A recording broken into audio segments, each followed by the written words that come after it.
Archangels, ghosts, and Bigfoot. Oh my. It's just another night for Supernatural Girls. Real stories, real answers to life's biggest supernatural mysteries. And now for another exciting interview with paranormal experts from this world and others. Here's your host, paranormal researcher Patricia Baker, on the one, the only Supernatural Girls.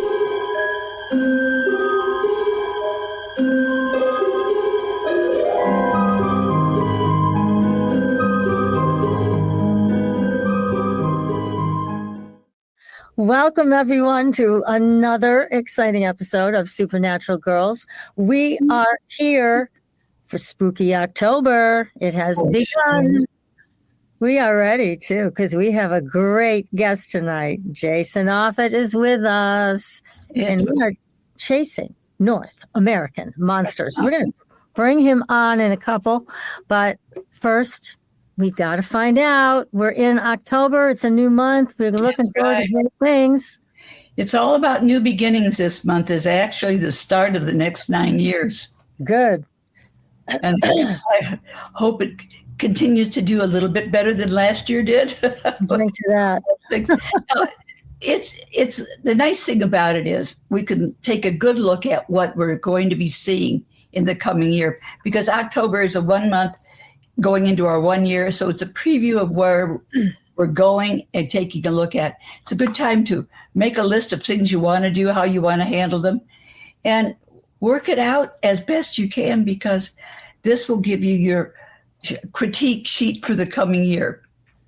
Everything will take its fullest effect after January 1, but we're kind of in a haze point because we can practice, take a look at, let go of, and get ready.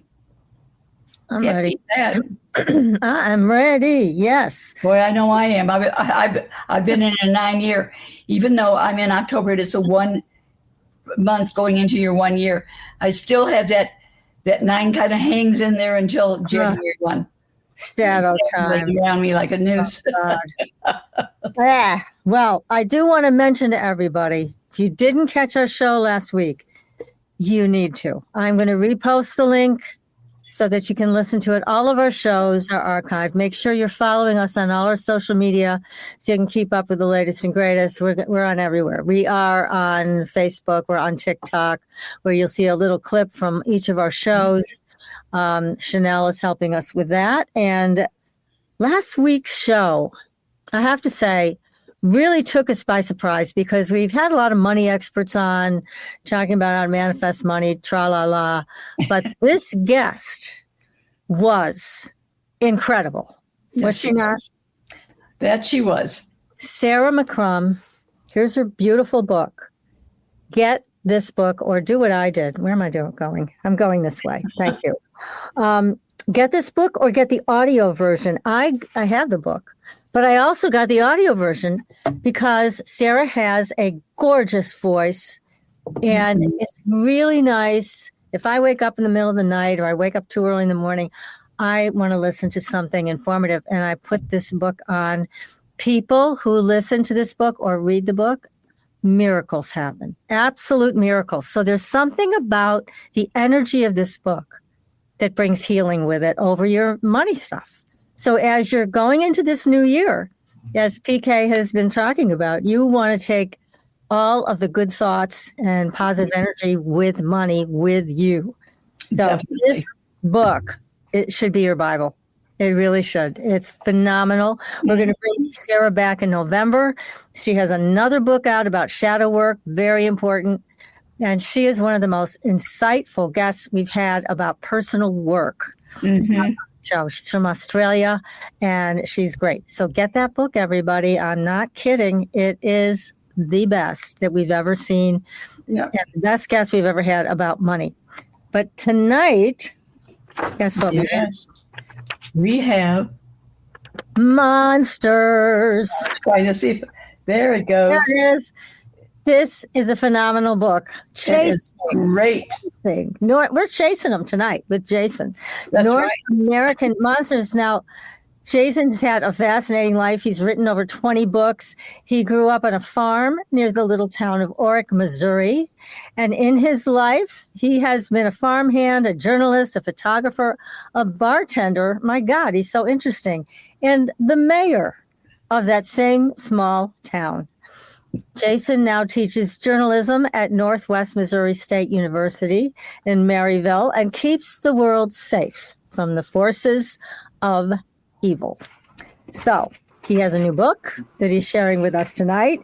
It is Chasing North American Monsters, a guide to over 250 creatures from Greenland to Guatemala. Jason, welcome to the show. Thank you so very much for having me on, ladies. No, it's our pleasure. Yeah, it's great to have you here. You have names of monsters in this book we have never heard of before. I know. And we've heard of a lot of them. So this is great news. There's more. Yes, thank you. Yes, there's a lot of when I dug into this book, there were a lot of creepy crawlies that I hadn't heard of either. And a number of things fascinates me by all of them. Some are so bizarre, it's hard to believe that they might exist. But others are so similar to other creatures that are reported all across the planet that I think it would be kind of hard for them not to exist. So yeah, there's everything and more in this book. It's great. And again, as we were talking about this off the air, this book is a great gift for Halloween. Oh, definitely. A fabulous gift. You can read it in front of the campfire out loud with your friends and relatives and scare the crap out of them. You can enjoy it in a log cabin with a nice fire going. But really, it's the perfect kind of book. And for any time of year, for people like us who love this subject, but it's perfect for Halloween. Right. Well, and one of the things that I did is it's broken up into a lot of different monsters, so you can read it in snippets. So it's a pretty easy read as well. It is, and it's a great price, as our producer Bill mentioned. It's a very substantial book. It's 381 pages. So this is not a pamphlet here. This is a big book with a lot of info. And it's very reasonably priced. What is it, $15 or something like that? It's not much at all. It might be on sale right now for that, yes. It's $18.99 usually. Usually. It's on sale. Right. But I mean, hey, grab it, everybody. This is the time of year to really enjoy these subjects. So, yes, the first book in the series, Chasing American Monsters, I had in reviews people that have said that it is a great toilet book. Okay. Put it on the back of the toilet, read about a monster, and then come back later. Get on about your day. Okay. Very cute. Well, now, do you have your favorites? Well, when it comes down to all the monsters, I think my favorite has to be the big hairy guy, just because of the fact that Bigfoot has been seen on every continent, except Antarctica, of course. And I doubt it's going to be seen there, but it's been seen everywhere. And it's the same description. Generally, it's generally a 6 foot to 8 to 10 foot tall, 500 to 800 pound hairy hominid. Sometimes it's more gorilla or more humanish. People describe it, but it's got the same smell, the same behaviors of wood knocking and rock throwing, and it's all across North America, Central America, Europe, Asia, Africa, Australia. Even I've found in New Zealand, there's a Bigfoot. I have no idea how Bigfoot would have ended up there. Well, actually, I do have an idea, but they're everywhere. And one of the things that really fascinates me is that these cultures have had Bigfoot stories before we were all connected. That is interesting. If they all knew about Bigfoot in 2,000 years ago in North America and in Australia, something's going on. Something is, absolutely. Now, near me here in the hill towns, this is supposed to be a hotbed for them. So we've heard stories people have. In fact, we had two guys on that are from one town over that were talking about the sightings that they've cataloged. And one town over from us, Beckett, is supposed to be the biggest hotbed in the area for Bigfoot. And we had two guys that my husband hired to clear the land up here before we built our house. And they were staying in this little trailer up on top of the hill, and it was just wall-to-wall trees. And they heard this pounding on their trailer in the middle of the night. So they got up to look to see what it was, and all they saw were red glowing eyes staring back at them. And they left, and they never came back. Understandable. That was the end. Yeah, well, and that's why, a lot of skeptics are like, why aren't there more pictures of Bigfoot? Or why? Because everybody's got a camera, on their phone. Why aren't there more pictures, or why aren't there better pictures? I'm with those guys, because if I see a Bigfoot, I am not going to pull my phone out and take a picture. I'm going to leave. You're going to run. I'm going to run. That's immediately what I'm going to do. I know it. I mean, it's a funny thing, because also I have another story to tell you where I studied with a Cherokee medicine woman who she knew where Bigfoot camp was. And so she would take some of her students to this area, and it was in the Midwest. And what would happen is she would get close to the camp, the Bigfoot would start coming towards them, and her students would all pass out. There was something about seeing those big shapes looming and coming towards them. They couldn't stay conscious. So she finally said, "Oh, forget you guys. I'm never taking any of you again. Too much trouble." And that was the end of it. But there is something, I think, back in our psyche that is a connection through Bigfoot, and it's terrifying. Well, right. Well, and also it's a lot of it, I think, also is the size. Having grown up on a farm, we had 400-pound pigs. Wow. And that's a big animal. It's not even close to being as big as a bull. Yeah. And bulls aren't as big as being, they're not as big as a Bigfoot. So they've got to be terrifying to see out in the wild. The thing about Bigfoot, that one of the things that fascinates me is, there's sightings in Colorado, of course, and in Oregon, Washington, all through the Pacific Northwest and Canada, and all up Appalachia, down in the Ozarks and in Missouri and Arkansas. Right. I understand these. There's lots of trees. There's mountains. There's a lot of places they can hide, but there are also a lot of sightings in Nebraska. You know what's in Nebraska? Nothing. Cornfields. Yeah, right. It's the Great Plains. There's lots of cornfields out there, but they have Bigfoot sightings. That is interesting. Right. I mean, there are, especially where there's lots of forests and mountains. There's about 42% of the United States that is uninhabited. That sounds kind of crazy because we've been here. Humans have been on this continent for a very long time. Mm-hmm. I think the estimate now is stretching back to 20, 30, 40,000 years that the Native Americans have been here. But you'd think that we'd live everywhere. But no, there's about 42% of the country that's not empty most of the time. So there's tons of places for Bigfoot to hide. That's a lot higher percentage than I would expect. That's very interesting, Jason. It really is. And then there's stories in your book, too, of Bigfoot that have been violent towards people. And then there's stories of people that have rescued and saved people. Right. Both sides here of the coin. Right. Well, I mean, there's also been stories of dolphins doing terrible things to people, but also saving them as well. So maybe it depends on their mood. But I hope it's a good mood. Yeah. Well, most of the Bigfoot encounters that I've heard about, I've read about, I've interviewed people about, generally involve Bigfoot warning people away, whether it be through wood knocks or throwing large stones toward them or screaming at them. The actual attacks aren't very many, but there are some. I have a feeling it's because we humans are kind of stupid and kept provoking the creature. Right. Right. Yes, we do that. Unfortunately. Now, the Yowie, which is the Australian Bigfoot, on the other hand, its only real difference from it and our Bigfoot, our Sasquatch, is the fact that the Yowie is extremely dangerous. It will attack people without too much provocation.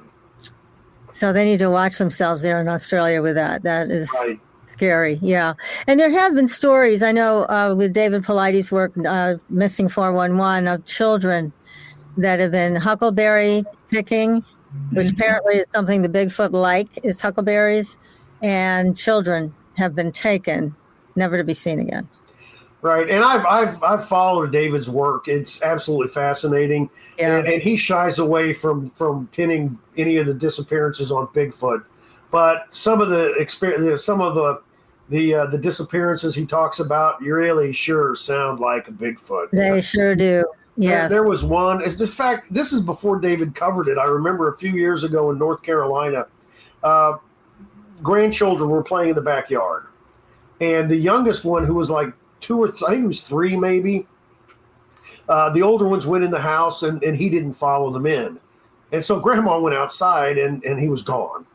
And they called in, the sheriff's department, and they had a search. They searched for like 3 days. It got down to 35 degrees at night, and they knew the kid was going to be dead because it was so cold, and he was out there alone. And then, like 3 days later, they heard him crying in a thorn bush, a patch of thorn bushes, and they went and rescued him, and he'd eaten. He was relatively clean. He wasn't cut up from the thorn bush, and he said that a bear fed him and protected him. There you go. And bears don't do that. Yeah, not sure a bear would do something like that outside a Disney movie. Yeah. Exactly. Good point. Yes. So they are fascinating. So that's one of your top favorites here. Right. Because I think that if any of these creatures are going to be found and proven that they actually exist, I think Bigfoot's the one. Yeah, I agree. And I see Paulides has a new movie coming out about it. Excellent. Yeah, he's done some really great work on, not just on the Missing 411, but he's done some Bigfoot work as well. Yes, so that's coming out soon, I see. So we'll have to watch for that.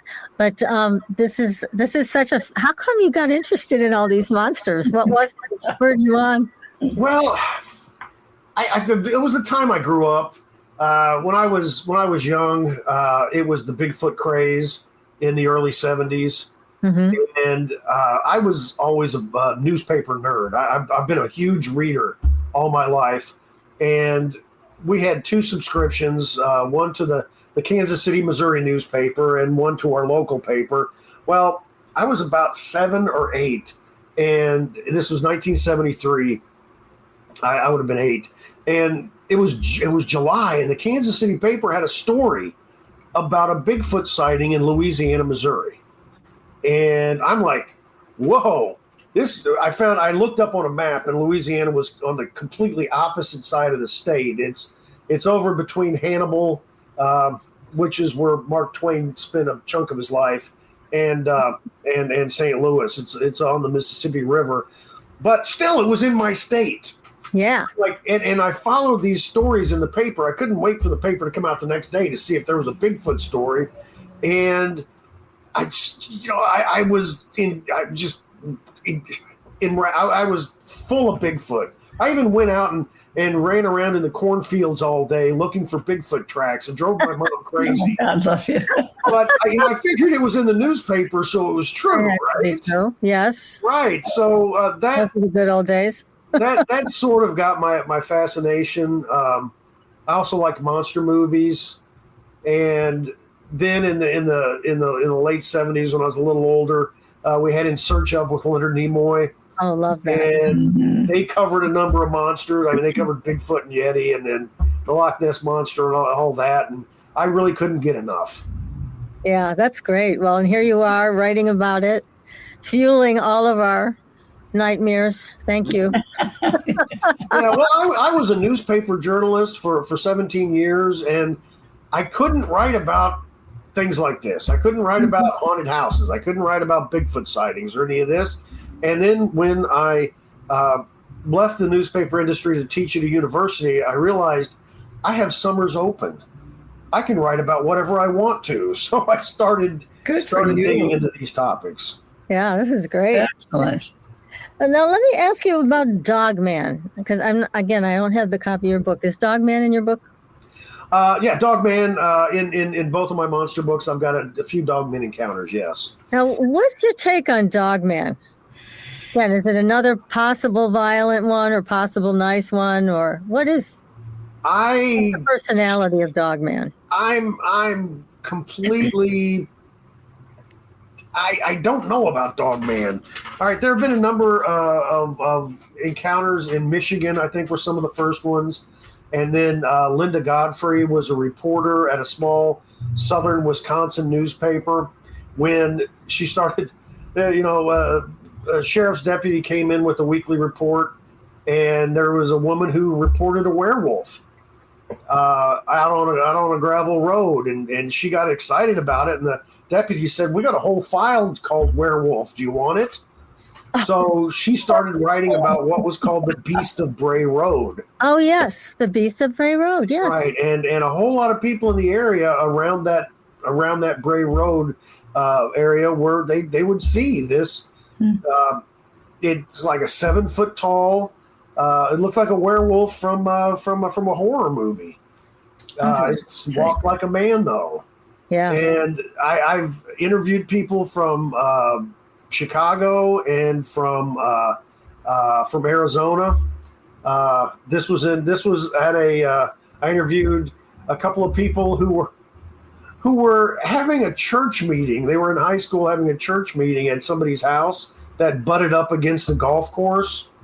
And after the meeting, the kids went out on the golf course and encountered a dog man.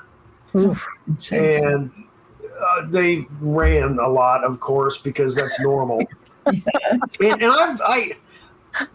I can understand Bigfoot because he's just Bigfoot's described as human-like, right? I mean, but Dogman, it's a human-like canid, and that doesn't make a lot of sense to me. However, I did talk with a friend of mine who I trust this man. He took me out to a cemetery because he and a few of his friends would go out to the cemetery, and they started investigating it for possible ghosts because they noticed every time they'd go out there, tombstones and trees would be in different positions. And, so something's going on here. But he said one night they were out there, it was 10 o'clock at night. They decided nothing's happening. We need to go home. And it was out on a dirt road way out in the country. And they went down a hill going toward the highway. And at the bottom of the hill, there was a dog, a really big dog eating something dead in the road. And they had their windows down on their truck. And he said they smelled wet dog, he and his friend. And the dog didn't move. Finally, his friend who was driving honked. The dog turned and looked. Its eyes were glowing yellow. It stood up on its hind legs, stared at them as it walked on its hind legs off into the tree line. Wow. And they didn't stick around, and they didn't go back after dark for a long time. I bet they didn't. I can see that. It is an odd thing, isn't it? It's whether it's a werewolf or but a lot of people say they've also seen dogs' heads on upright bodies. It's very odd. But then we've also heard about stories of experimentation, because these evil people love to experiment. Right. On animals. And so you wonder, is this a result of an experiment and then they just let these things out into the world? Well, that has been used with a lot of animals, like the chupacabra. That's been blamed on the U.S. military experimenting with creatures. Bat Squatch out in Washington State had that same sort of excuse that maybe the government was experimenting. That's one of those things. Who knows? It's fun to think about. would like to think there's a more natural, reason for them, but some of these are so unnatural, like the dog man, that it might be some experimentation. It might be witchcraft. It might be the descendants of Anubis. Because the Egyptian god Anubis, that's what he looks like, a man with a dog head. That's true. I never would even make that connection, but you're right. Yeah. Very interesting connection, Jason. Well, right. Well, and also, I really have been interested in werewolves for a very long time. And the first actual werewolf was King Lycus in Greece. He tried to feed Zeus human meat, is the story.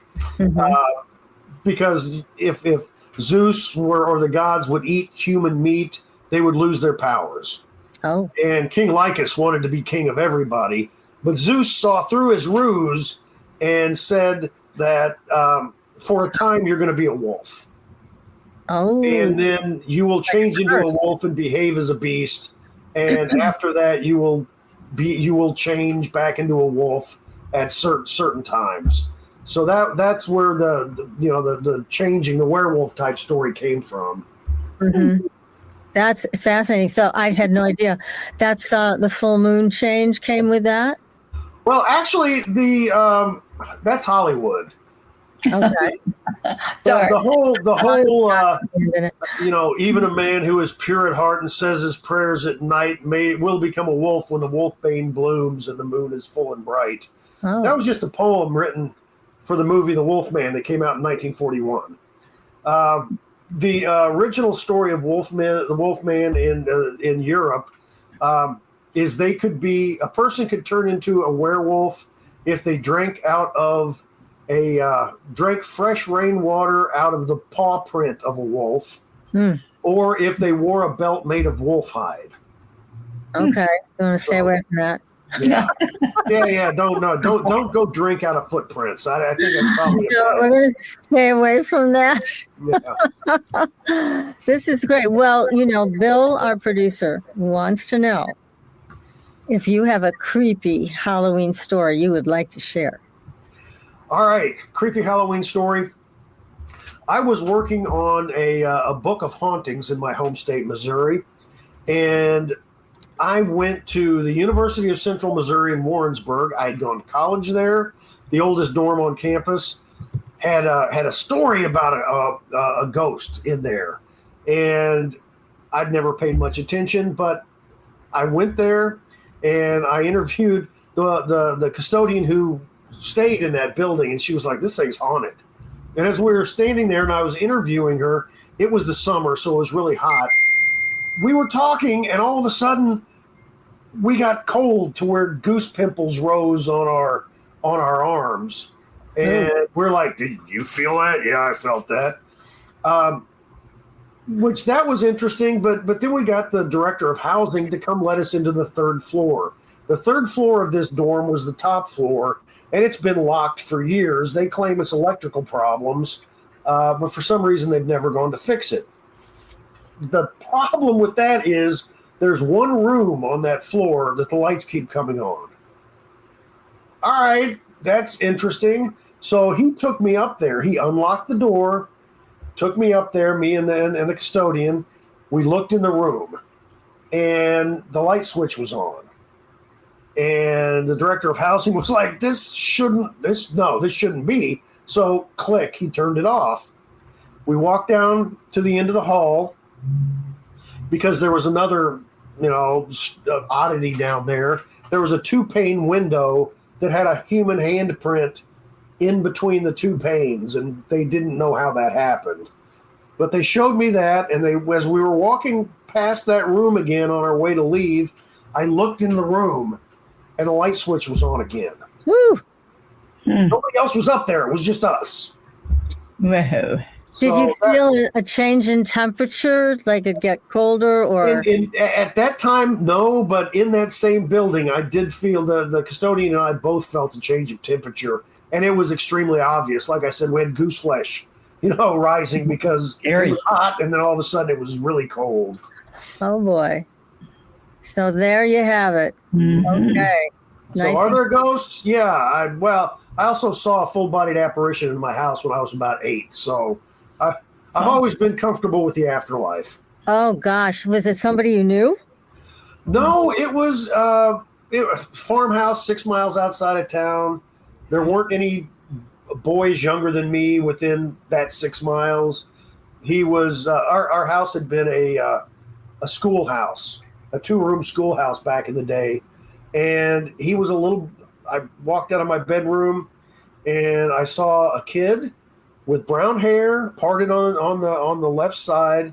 He was wearing a blue flannel shirt and blue jeans, and I could see through him. Oh. And I don't know how long we stared at each other. It could have been 10 seconds. It could have been 30, but he blinked finally. And that broke my shock. And I went back into my bedroom and shut the door. And it was more than 30 years before I talked to anybody about it. No kidding. Scary. Well, back then, this was not very accepted, was it? So you would be looked upon as somebody who's having hallucinations. Well, that's why I shut up. Exactly. That's why. That's right. And I've noticed a change. The book that I was talking about, where I went to the dormitory, I wrote that in 2006. It came out in 2007. And I've always regretted that my book was, it's called, Haunted Missouri. I tried to make a guidebook to haunted spots in the state that people could actually visit. No private residences, because I wanted people to be able to go there. Right. And southeastern Missouri, I didn't have any spots. I know there are haunted spots down there, but that's down in the Bible Belt. Oh. In 2006, they wouldn't talk to me about ghosts. They wouldn't have anything to do with it. I imagine now, since we've had all the ghost programs on television that have been so popular, Yes. I imagine they'd talk to me now. But back then, so even in that period of time, they, things have loosened up. They have tremendously, which is really wonderful. But now you have such a big list of monsters. And as we were saying, we haven't heard of a lot of them. Can you share with us some of the more obscure monsters and what and who they are? Oh, obscure monsters. Sure. Yeah. Let's look at one from, and this one really kind of creeps me out. Because I again, growing up on a farm, I grew up in a family of hunters. So I went out hunting. Mm-hmm. I'm familiar with white-tailed deer. I'm extremely familiar with white-tailed deer. I've never seen one of these before, but they're called a knot deer. They look like a deer. However, they have unusually long legs. Once you really get to looking at it, their bodies aren't shaped exactly like a deer should be, and they have forward-facing eyes. Okay, because deer have those gray eyes. Mm-hmm. Predators have them up front. They have eyes up front, and they also, a lot like the dogman, will stand on their hind legs. I've heard stories of people shooting at them, and them, the knot deer not reacting when a bullet hits them. So I have no idea what these things are, but they're pretty frightening to me. Yeah, that sounds like an interdimensional, because that's the kind of thing that they found at that ranch. Same thing. Skinwalker Ranch. Skinwalker Ranch. They had that big wolf that they shot, and it didn't react. Right. It didn't. It was. They said they thought it was a dire wolf. It was huge. That became extinct in the Pleistocene. Yeah, those things were enormous. This thing was so big, and so it tried to pull a calf out through the fence by its head, and they started shooting at it. Right. They hit it, but it showed no response. It just completely ignored them. So I wonder if this knot deer is also interdimensional, because it doesn't respond to any kind of physical matter. Or maybe there are a number of types of creatures that. There's one. Oh my! I'm trying to think of the name of it. It's in my next book coming out, Chasing the World's Monsters, which comes out next September. Oh, great. I can't, like I said, I can't remember the name of it, but it's a South American creature from the Amazon, and you can shoot at it all day long. But what they think it is, the natives down there believe that its hide is just too thick. Oh, okay. That's a little different. Yeah. Sounds like rhinoceros hide or something. It just Right, exactly. Bounce off. So You need the elephant gun to put one down. right. Oh goodness. Well, that knot deer is something very unique. What else do you have for us? Well, the Grafton monster is a little interesting. It's a West Virginia monster, and West Virginia is rife with monsters. Yes. Of course, we've got the Mothman. Love Mothman. We love Mothman. Also in the same area, the TNT area, where they first sighted Mothman back in the late 60s, I think 67. Mm-hmm. People have also reported seeing a goat man. Now tell us about Goat Man. Well, this goat man is actually, sorry, I used the wrong name. There's a goat man in Missouri. There's a goat man down in Texas. There's one, I think, in Maine that looks like a bipedal goat. This one, I'm sorry, is sheep squatch. Sheep squatch. Okay. It looks like a sheep, curved horns, and it's bipedal. Wow. People have reported that. We've also have the there was a famous UFO encounter back in the 1960s. Oh, it had what looked like a spade coming off its shoulders. I wrote about that in my first book. I can't remember the name, but the one that I'm bringing up now, which somebody from West Virginia complimented me on, because nobody ever talks about the Grafton monster. The Grafton monster was seen in 1964. Yeah. A newspaper reporter was driving home one night. He worked for the Grafton Sentinel, and he was driving on Riverside Drive, and he saw a bipedal creature, a really large bipedal creature, between 7 and 9 feet tall, just standing on the side of the road.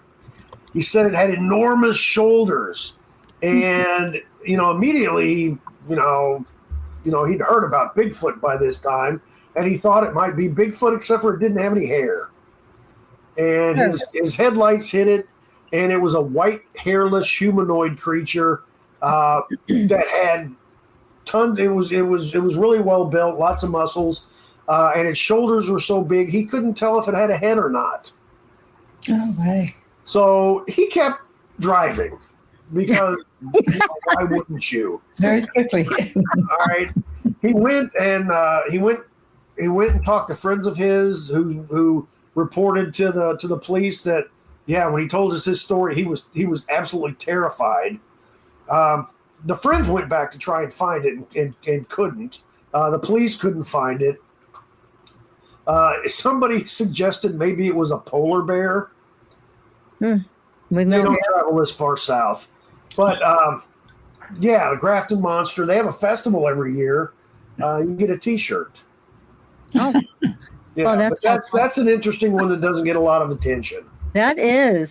So we have a question for you from our guest listening tonight. She wants to know, are any of these monsters related to the Fae? That is an absolutely wonderful question, and thank you very much for asking. I am completely fascinated by the Fae because, a lot like Bigfoot, like ghosts, like legends of dragons, the Fae creatures are beings. I don't want to offend them by saying creatures. The Fae beings are seen all around the world. Yep. And I mentioned Pukwudgie before we started the interview. And Pukwudgies are 2 to 3 foot tall humanoids. They were first reported by the Native Americans of the area in Massachusetts, up in New England. They dressed like the local natives.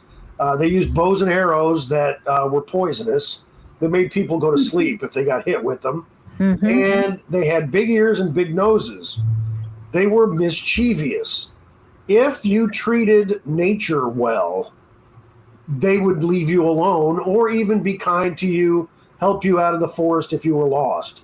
If you were not kind to nature, cut down trees, trapped animals, that sort of thing, or trophy animal, they might lead you off a cliff. Oh, wow. Okay. The thing about the description I just gave is the same description for the Minihuni of Hawaii, the same description of trolls, hobgoblins, tomties in Switzerland, elves, brownies, gnomes, absolutely, and the Ibu Gogo from Flores Island in Indonesia. All cultures around the world have had these stories, and they do the same thing. They can turn invisible. Sometimes it's not a poison arrow, it's a magical arrow, but it's still an arrow. Yeah. Right? They still have the same purpose to protect nature, and they are also tricksters. Why would this be common Yes. on all continents unless people have actually experienced them? Now, I mentioned Flores Island in Indonesia for a reason. Back in the early 2000s,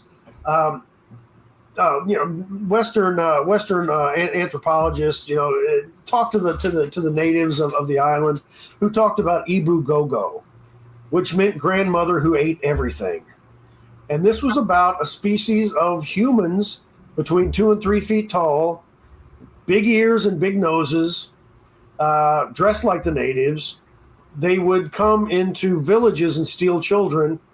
Kind of sounds like the changeling stories from Europe, where the elves would come and steal a healthy child and leave a sickly one. And the locals, said these things exist. They still do. And Western science, of course, laughed it off because we don't listen to the local people. Yeah. When we should. But then they found a cave. And in the cave were remains of 2 to 3 foot tall humans. And there they were. They even gave them a new name, or gave them a name. They're a new branch of humanity called Homo florensis.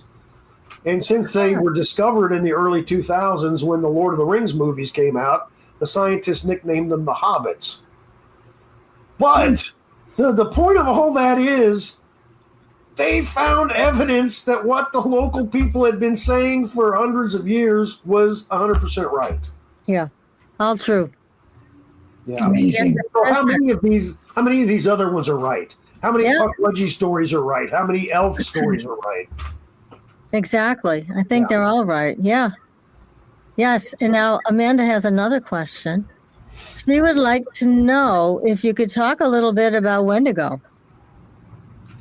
All right. I'm really torn about the Wendigo story, mainly because it's been grabbed by popular culture and just twisted all over the place. The Wendigo legend starts off as a human, and a person will turn into a Wendigo if they become a cannibal. If they start eating human flesh, an evil spirit will inhabit them, and they will become this creature. It's emaciated looking, and all it wants to do is to eat more human flesh, and it won't stop until it dies. It will always be hungry. It will never get filled. And that's the curse for eating people. There was a case in Wisconsin back in the 1800s of a family during a blizzard. The husband, after the blizzard, came back to the local town to get supplies, and they're like, "Where's your family?" He said they died in the they died in the blizzard. Well, people eventually went out. The local authorities did, because they wondered what happened to them, and they found the remains of the mother and the children, and they all had marks on their bones from tools, being used to scrape off the meat, and human teeth marks. And he claimed that he was a Wendigo. Oh, he did. He made He that did. claim. And there was a trial, and he eventually was hanged because he was just really hungry. Oh, wow. Now, what's the difference between that and a skinwalker? A skinwalker is a Navajo story, and I don't really like talking about them too much because apparently the Native Americans, the Navajos, don't like talking about them because they're terrifying. But from what I gather, skinwalkers are medicine men, shamans who have the ability to don a skin of an animal and transform into that animal. Whether it be an eagle, a coyote, a deer, a mountain lion, whatever they want to transform into, they can. And the problem with this is when they transform, it's evil magic, it's dark magic. So they're up to no good. Did you ever hear about the Oklahoma Girl Scout murders? Was that the one in the camp? Yes. And they were all like 11 and 12 years old, and they got butchered in their tents. Right. Yeah, I think there was a slasher movie in the 70s that was based on that. Well, the thing that's so odd about it is, besides how horrible and tragic it was for the families and the children who were murdered, is that the person who did it sounded an awful lot like a skinwalker. Mm-hmm. It's true. I forgot about that. Well, I mean, like I said, all the stories and everything, every person I've talked to about skinwalkers is that you don't want them to know who you are. Because yeah. Well, of all the monsters that PK, you and I have heard about from guests and our own reading, that to me is the scariest. Yes, I agree. I will agree with that too, because one, they could appear as something else. Yes. Which always bothers me, like clowns. And they're human. Yeah. Humans are the scariest monsters of all. I agree. When my students talk to me about ghosts and monsters and whatnot, I tell them I'm not afraid of monsters. I am not afraid of ghosts. Right. People, on the other hand, scare the hell out of me. Yes. We agree with you, Jason. Yes, we I do. do that one. Unfortunately.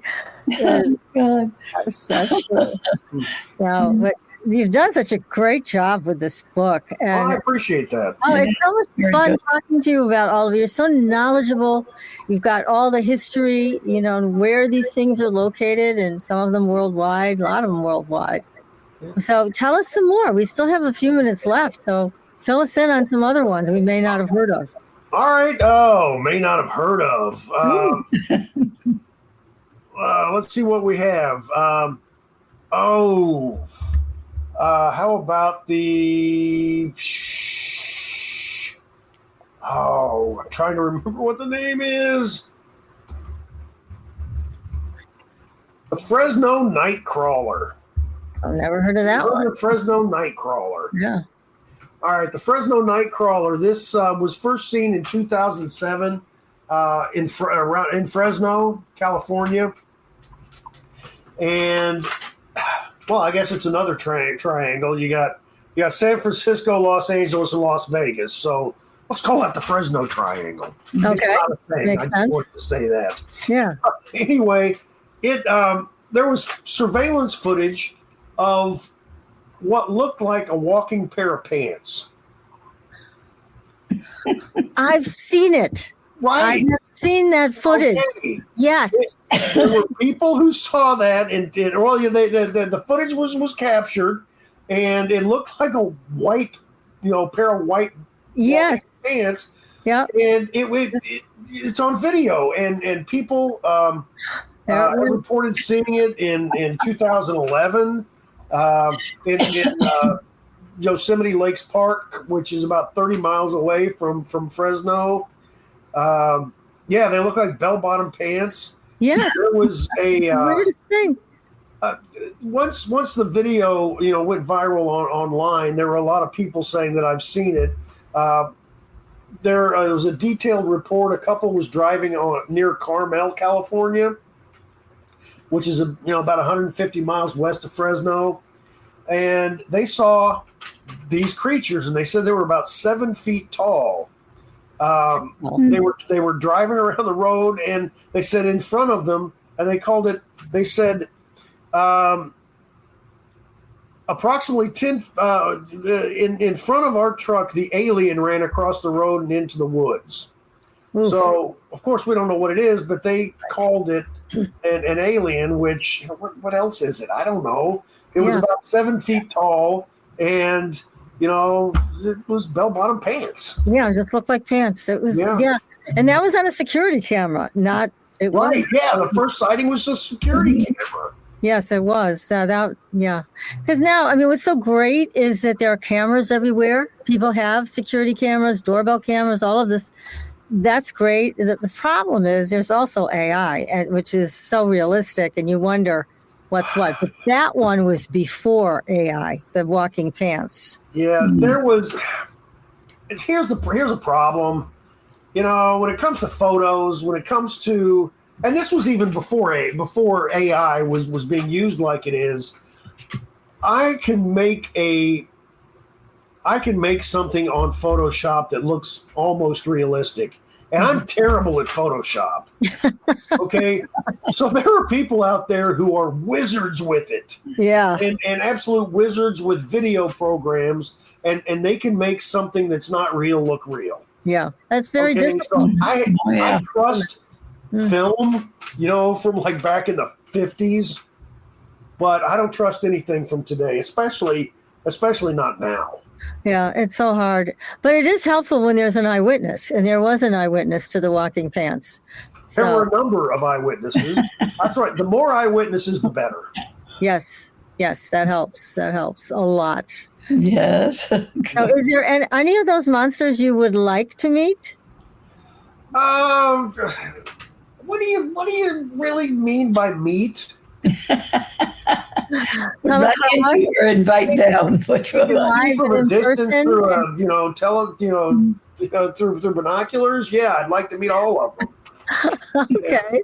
Well, I tell you something that I'm doing. I'm putting myself in position to encounter some monsters. I'm taking, hopefully, if I get enough students enrolled, next year. I'm taking a class on a summer travel writing trip to Europe, to England mostly, the UK. We're going to start off in Paris. We're going to write about everything paranormal between Paris and Scotland. We're going to start off in the catacombs. We're going to go hunt vampires in London at the Highgate Cemetery. We're going to go look for the ghost of Jack the Ripper. We're going to go interview druids at Stonehenge. I got some Covenant witches that we're going to interview in Birmingham. And my goodness, we're going to stop a few other places, but at the very end, we're going to be on the surface of Loch Ness in a boat looking for Nessie. Oh, what a trip! Well, how long students will be on that trip? Oh, that's great! Oh, fabulous, Jason. Well, mandatory reading, everybody, is Chasing North American Monsters. Be sure and get this terrific book by Jason Offutt. And Jason, you said you're open to getting messages from people who may have seen things, who may have videos or photos they can share with you. Yeah, absolutely. There's my website. My email address is on there. It's jason@jasonoffutt.com. You can go ahead and get a hold of me. I'm also on a lot of social medias like Facebook, Twitter. I can't call it X. Threads, Blue Sky, Instagram. You can get a hold of me there. But also something we haven't talked about with the book.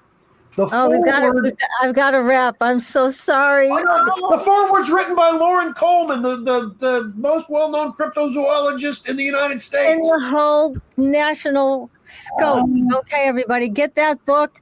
We'll be back next week with another great show. And Jason, you got to come back too. So, Definitely. Thank you very much. I would love to. all right. It's been a delight, Jason. Thank you. Until then, we'll see you on the Blue Highway. Good night, everyone. Good night.